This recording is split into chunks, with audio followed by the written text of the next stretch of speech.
Hey all, the Diplomat here, coming to you from the USA. We're embarking on part 10 of the Chris Watts Discovery read-through.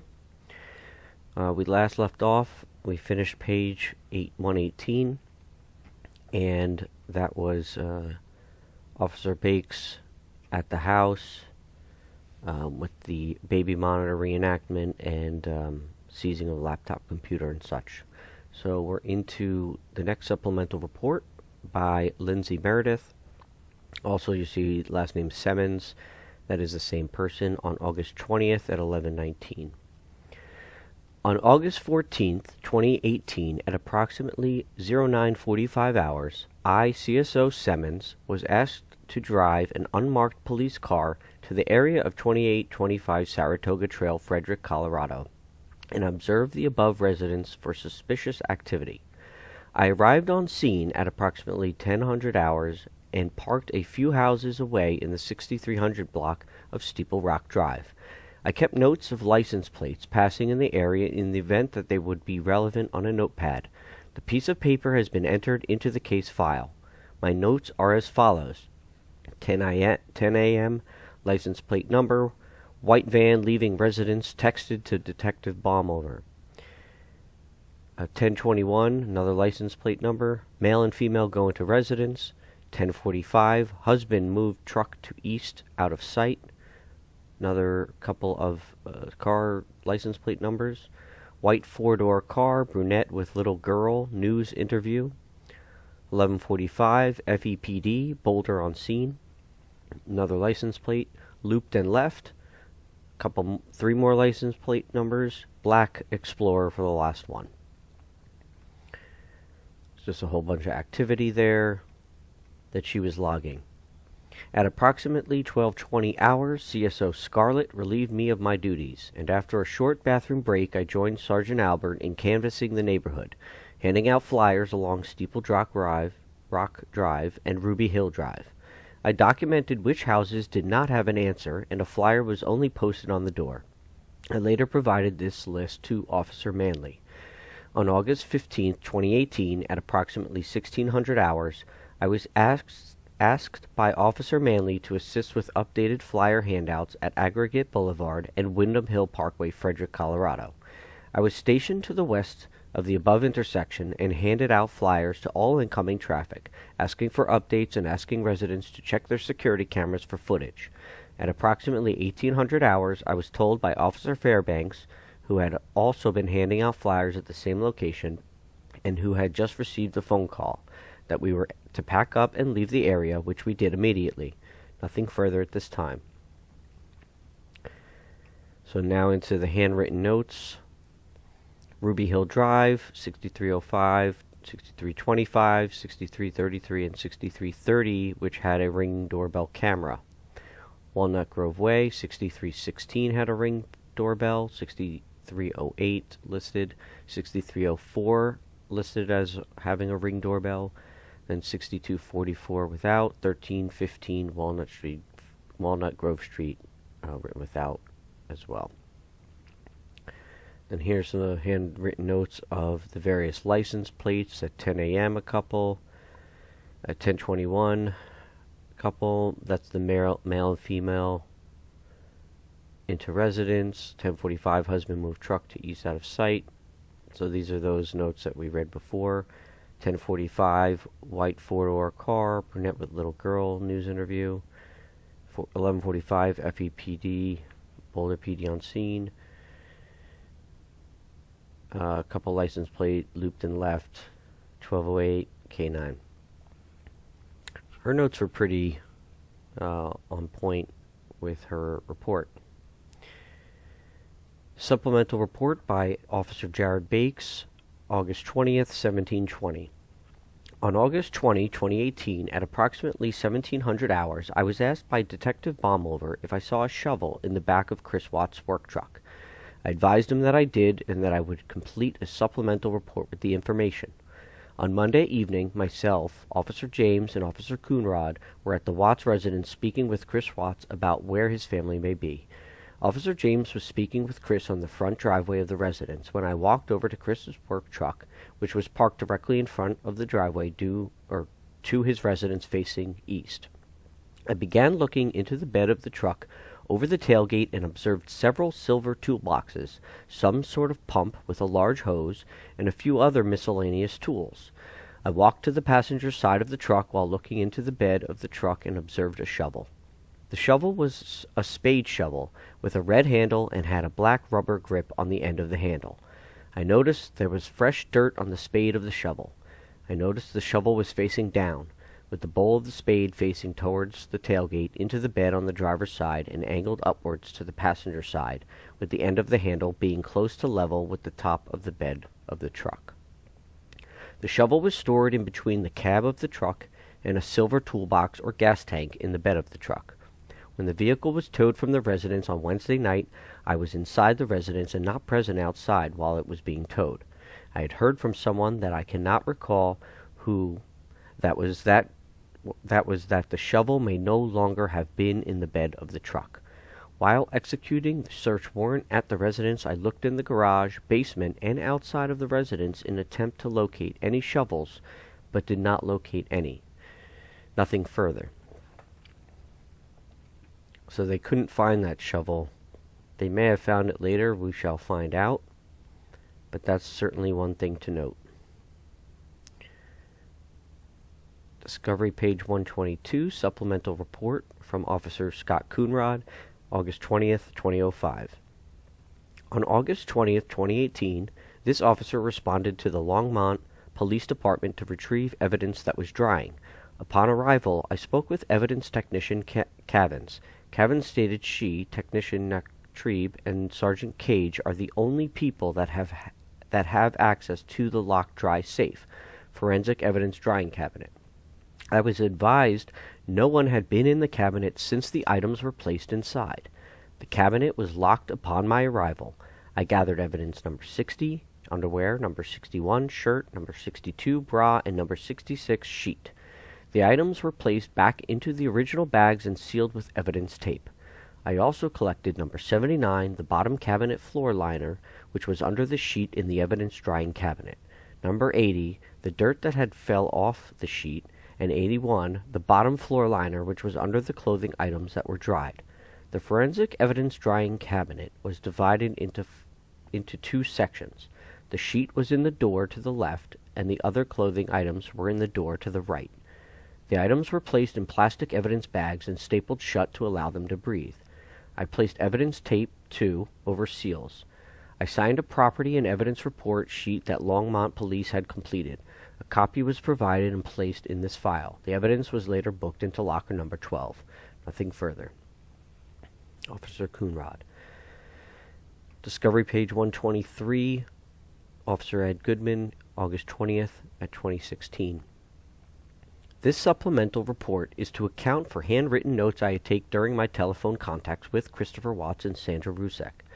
During my phone contact with Christopher, I noticed the phone he had called from had been from a different number we had for him, so I wrote down that number on a post-it note to document the number in my report. I had also took some notes on Bella and Celeste's height, weight, scars or marks, as well as the scar he described on Shanann's forehead, to be able to advise Weld County Dispatch records of the information for the missing persons report. As soon as I transferred my notes to dispatch in my report, I shredded them. I had taken some notes from Sandra as well, and again, as soon as they were transferred to my report, I shredded them too. Since the conclusion of the investigation, Commander Egan has advised all notes need to be preserved for the case. I had already destroyed all my notes, and I am documenting here the reason for my notes not being available. End of report. Interesting, that's the first we saw that. So, very good by Commander Egan to ensure that that was a one-and-done deal in terms of destroying any notes. And thankfully, we wouldn't have them to go through. But that's obviously the first we've seen any destruction of notes. Obviously, it seemed inadvertent, and glad to see that was written there. Okay, supplemental report. Kenneth Dole, August 21st, 9:41. On August 16, 2018, Officer Dole was informed that all written notes needed to be kept for the case. On August 14, 2018, at 11:18 hours, Officer Dole took notes on the name, date of birth, and phone number for Nathan. When Officer Dole completed his supplemental report on the 14th, he destroyed the note. The time that the note was taken is recorded on video. Officer Dole. This time, Officer Dole... Oh, this is him... Okay, so another one. Maybe they put some of these in together. Supplemental report on page 125. Steve Walsh. August 21st, 11:51. At approximately 1000 hours on August 21st, 2018, I reported to 245 Oak Street, Frederick, to execute 2 vehicle search warrants. The processing of the vehicles was completed by CBI's agents David Yoakum, crime scene analyst, and Kaylee Henson, forensic scientist. Prior to the beginning of processing, I verified the vehicle license plates and VINs matching them to respective copies of the search warrants.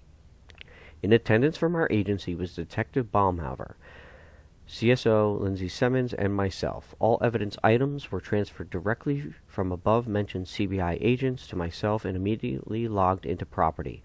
All evidence items were directly transferred from CBI agents to myself and assigned an item number which was written on each evidence bag. L. Simmons was in the course of being trained as a field evidence technician and assisted by writing on some evidence item bags while I assigned numbers prior to transport. Besides observing, my primary task was transferring evidence from CBI possession to our agency and into our evidence room. I signed a transfer of evidence form to that effect.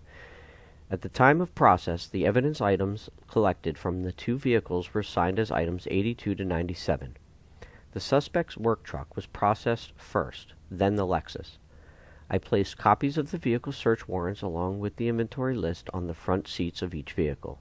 I requested final photographs be taken to include said mentioned documents. See Agent Henson report. Start of processing began at 10:20 hours and ended at 13:39 hours. Upon completing the searches, I resealed the vehicles with evidence tape to all locations that the previous tape was located prior to searches and wrote my initials and the date on each one. I immediately transported all evidence items to the Frederick Police Department and entered all items into the evidence room for storage. End of report, Officer Walsh. Okay. So it doesn't talk specifically about them, but we will see that.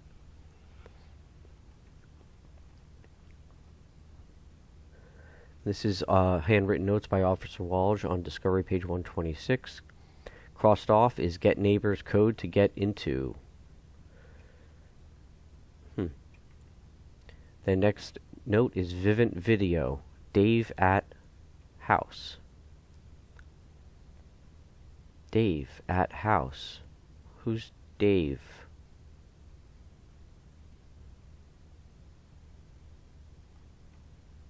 One of the officers, I believe. Tuesday, vehicle search, shovel. Next one I'll come back to. Then sand and dirt. Work boots. Stuffed animals. Blankets. Black trash bags.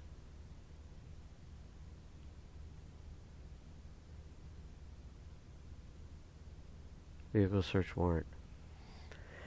So that's where, by the way, I've noticed the stuffed animals, which is just an interesting thing to point out here, that stuffed animals were found in the truck.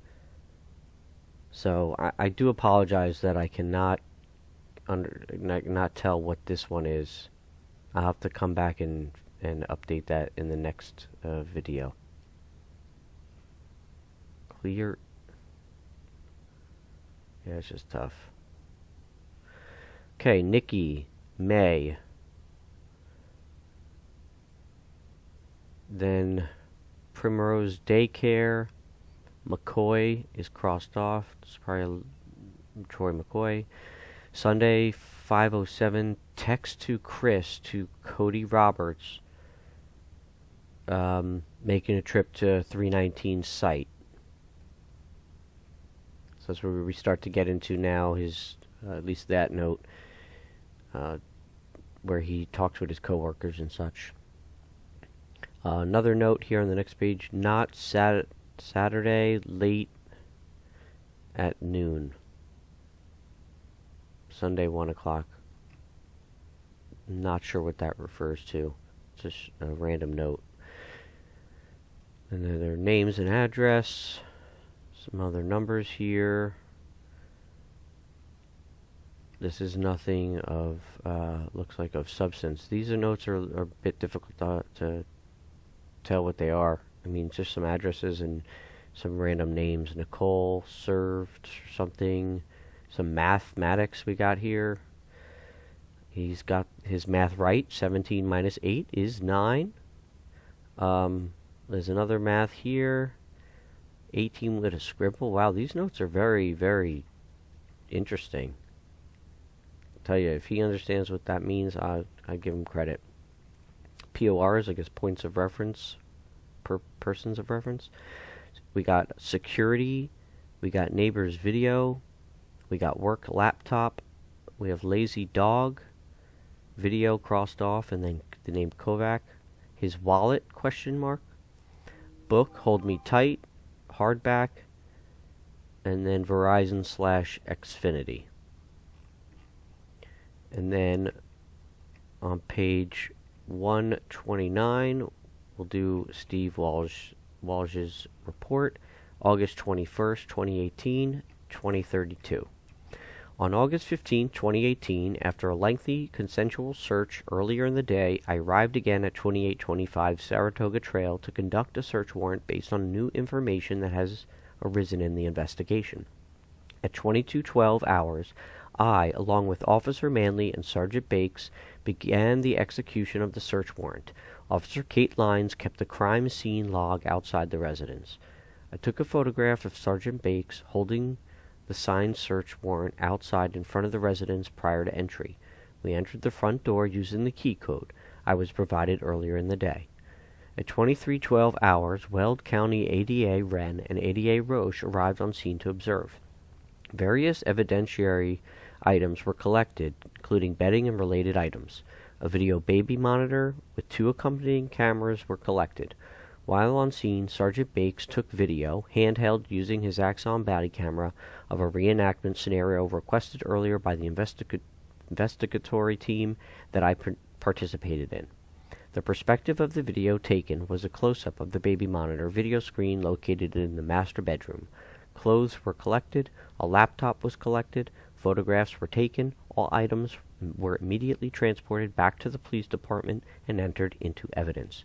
On August 16, 2018, at 0:11 hours, the front door of the residence was locked. At that time, I released the scene and Weld County Dispatch was informed. End of report.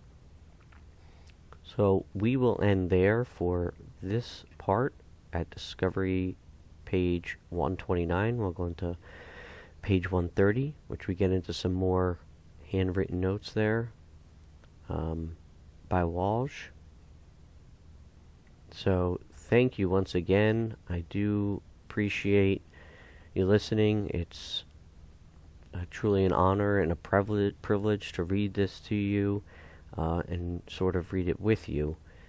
I hope this is helping, and I just appreciate the encouragement. And we got a long ways to go, but we'll do it step by step, and we'll do it together, and we'll do it for them. So see you next time. Have a great night.